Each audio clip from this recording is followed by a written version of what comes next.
হতাশ হওয়া যাবে না, মনটাকে একটু শক্ত রাখো। রেজাল্ট যাই আসুক না কেন, কোনোভাবে আশেপাশে সবাই বলবে এ তুই কি রেজাল্ট করছো, আমি এ প্লাস পাইছি, এটা সেটা। হ্যাঁ, এ প্লাস যারা পাইবে দেখবে না তাদের দাম বেড়ে যায়। ওইসব দাম দেখার টাইম নাই। তুমি পড়ালেখা করছো না, তুমি পরিশ্রম করছো না, করছো কিনা হয়তো একটু কম করছো, কিন্তু এখন থেকে নিজেকে এমন ভাবে প্রস্তুত করবা যে না, আমি এসএসসি পরীক্ষা খারাপ করছি, আমি এইচএসসি তে দেখাই দেবো। এরকম মেন্টালিটি তোমার থাকতে হবে।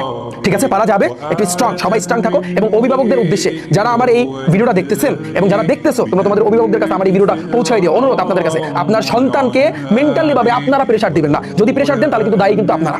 ঠিক আছে, এখন বলতে পারেন যে ও তো পড়ালেখা করে নাই। ও যখন পড়ালেখা করে নাই তখন আপনার দায়িত্ব কি ছিল? ওকে পড়তে বসানো।